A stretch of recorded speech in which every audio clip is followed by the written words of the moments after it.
Olá, alunos de administração. Vamos para mais uma aula de metodologia do trabalho científico e elaboração de projetos e hoje nós vamos estudar os métodos científicos. Bem, métodos científicos. Então, podemos considerar como método científico o conjunto de passos que possibilita alcançar um determinado objetivo. Esse conjunto de passos determina um caminho ao qual o pesquisador terá segurança na investigação, característica importante para que se tenha bons resultados. Esse conjunto de passos é importante também para que o pesquisador consiga repetir e chegar nos mesmos resultados. Então, há uma diferença entre métodos e técnicas, como a gente viu na aula passada. Alguns autores defendem que a técnica é responsável por informar a maneira de fazer uma atividade. Desta forma, podemos dizer que a técnica é responsável por informar como fazer, enquanto o método estabelece o que fazer. A forma de aplicação do método é a técnica. Então, o primeiro método que a gente vai ver é o método indutivo.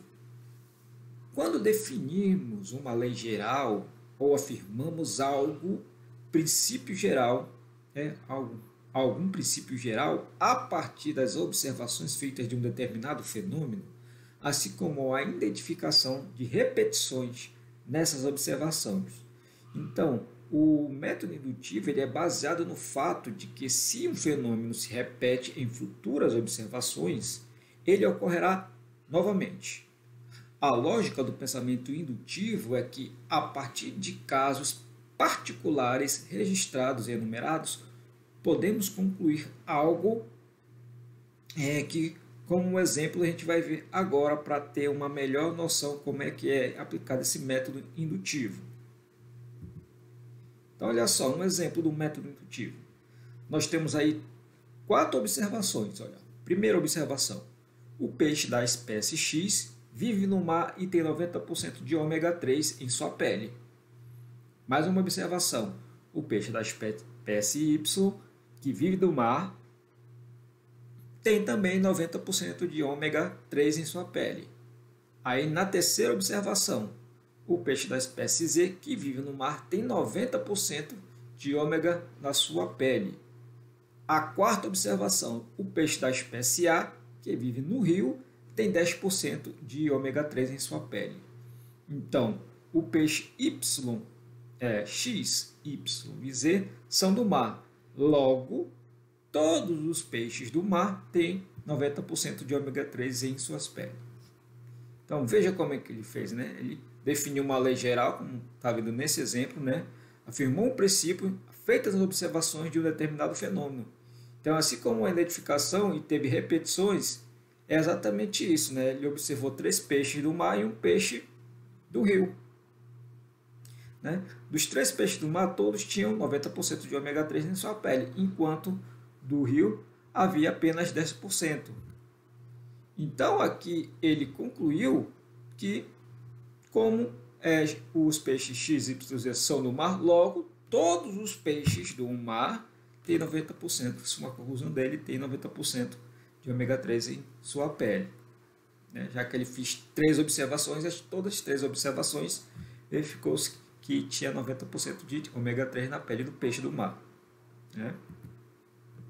Então, para que se chegue nessa indução de 3 passos, são de fundamental importância. 3 passos são de fundamental importância. Primeiro, a observação. No caso, os fenômenos são observados para que se identifique a causa da manifestação. Depois, a relação, a descoberta da relação. São feitas comparações para se aproximar dos fatos ou fenômenos. Assim, descobriremos a relação existente entre eles. Ele comparou os peixes do mar com os peixes do rio. E a generalização, que diz respeito à generalização da relação encontrada no passo anterior. Quanto maior o número de observação, maior será a força dos seus resultados. Porque ele pegou 3 peixes do mar, Então, generalizou que, como ele pegou aqueles 3 peixes e todos os 3 peixes têm 90% de ômega 3, então ele generalizou dizendo que todos os peixes que vivem no mar têm ômega 3. Entendeu? Então, por isso que é importante esses 3 passos no método indutivo, né? Método dedutivo agora. É um método que utiliza o raciocínio lógico para chegar às conclusões mais particulares e específicas, a partir de princípios e preposições gerais. Consiste na extração de uma verdade particular e a partir de uma verdade geral na qual ela está implícita.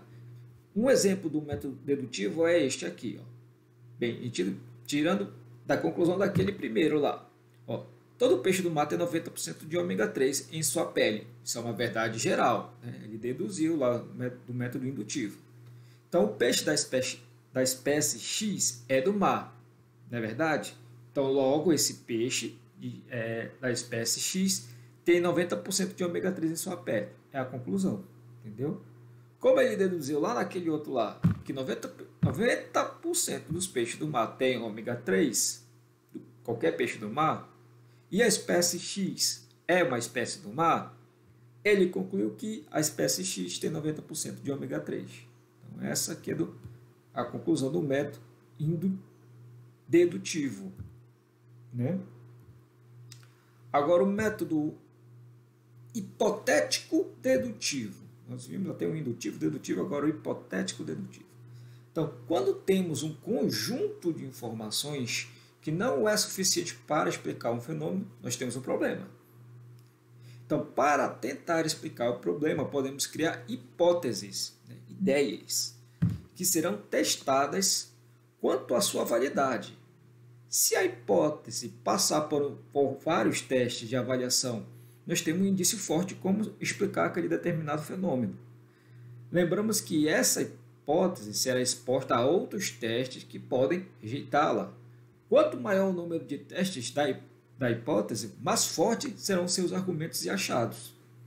Desta forma, se uma verdade for aceita, não significa que ela seja considerada verdadeira. Ela é apenas uma verdade que ainda não foi falseada. Né? Um exemplo do método hipotético dedutivo. Vamos lá.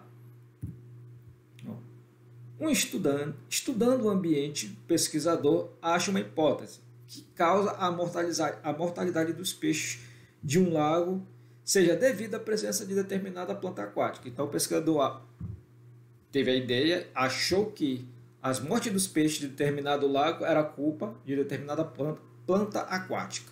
Né? Desta forma, ele solicita que as plantas sejam removidas do lago. Olha só. Se a hipótese do pesquisador for justa ou verdadeira, a mortalidade dos peixes vai diminuir.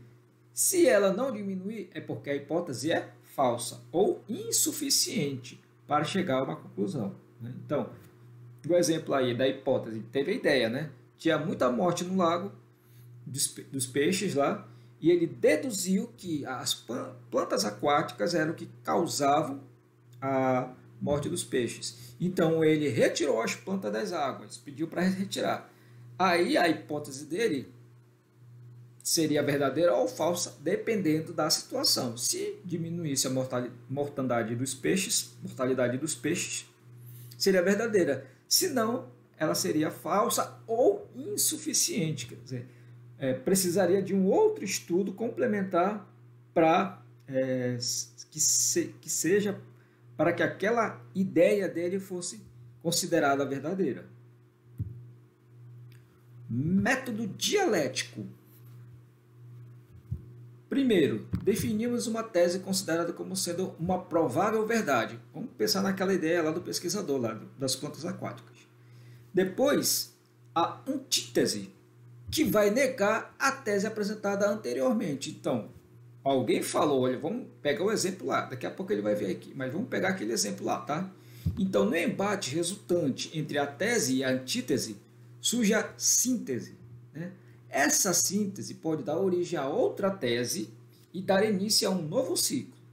Esse ciclo acontecerá até que a tese não seja contestada, que é exatamente isso, a relação desse método dialético. Então vamos ao exemplo do método dialético. O pesquisador, olha, tirando aquele exemplo lá, o pesquisador atribuiu a mortalidade dos peixes à vegetação encontrada no lago, né? Foi a tese dele, a primeira. Então, o pesquisador B afirma que a mortalidade dos peixes é causada pela alta concentração de cromo na água. Antítese. No final de muitas discussões, os dois acreditam que existe uma combinação de fatores que influenciam na mortalidade, que em parte dela é causada pela vegetação e pelo cromo presente na água, que é a síntese dessas duas ideias de cada um dos pesquisadores. Entenderam como é o método dialético? Vamos para o próximo método. Método estatístico. Esse método utiliza a estatística para investigar um determinado fenômeno. O método contribui para a coleta, a organização, a descrição, a análise e a interpretação dos dados. Esse método está relacionado com a quantificação, análise e interpretação dos dados coletados a partir das técnicas estatísticas como a média, moda, mediana, entre outros. A estatística permite fazer generalizações a partir de uma amostragem ou ocorrência de determinado fenômeno. Desta forma, é possível determinar em termos numéricos a probabilidade de acerto de determinada conclusão. Além disso, é possível calcular a margem de erro dessa conclusão. São as pesquisas realizadas, né, na época eleitoral, né, tem até os erros, né? Pode ser 2 para mais, 2 para menos. Outro método, método comparativo. A investigação é feita por meio da análise de 2 ou mais fatos e fenômenos, analisando as diferenças e similaridades existentes entre elas. Esse método é bem versátil e pode ser utilizado em diversas áreas de conhecimento, desde as ciências sociais, por exemplo, comparando 2 grupos, até a química, comparando substâncias diferentes. Então, muito simples esse método, né? Método de comparação, você comparar 2 situações ou 2 fenômenos, né? Como ele está dizendo aí, né? Analisando sempre as suas diferenças e suas similaridades. Método histórico, né? Esse tipo de método ele leva em conta o passado, remetendo aos pesquisados e a necessidade de resgatarem as raízes daquilo que se pretende pesquisar. Por exemplo, a vida de instituições e costumes tem origem no passado, então por isso que é feita essa pesquisa do método histórico. Em suma, o método histórico ele busca a originalidade, compreender a natureza das coisas e sua funcionalidade, principalmente na atualidade. Então, é aquele método que vai buscar, né, situações, leva em conta o passado, né, resgatando algumas coisas. Normalmente, o método histórico é utilizado para estudar a história dos povos indígenas, dos povos quilombolas, etc. Certo? Vamos lá. O próximo método é o método etnográfico. Então, em geral, o método etnográfico produz informações mais ricas e aprofundadas, oferecendo uma compreensão mais ampla do que se pretende estudar. Então, a etnografia é o estudo de pessoas ou de grupos em primeira mão, durante o período de tempo que utiliza observação participante, que a gente já viu isso na aula passada, né? Ou entrevistas para desvendar o comportamento social. A pesquisa etnográfica procura revelar os significados que sustentam as ações sociais. É feita através do envolvimento direto do pesquisador nas interações que constituem a realidade social para o grupo de estudo. Então, as limitações em relação a esse método, né, são abrangem desde a sua utilização apenas no estudo de grupos ou comunidades bem pequenas ou apenas em grupos ou comunidades estudadas, sendo difícil fazer uma generalização baseada num único estudo de campo. Então, gente, esses foram os nossos métodos científicos. Somos só, mais uma vez, revisar método indutivo, método dedutivo, o hipotético dedutivo, o dialético, o estatístico, o comparativo, o histórico e o etnográfico. Certo? Espero que vocês tenham entendido essa aula e a gente se encontra no nosso próximo assunto. Tchau! Isso é tudo, pessoal.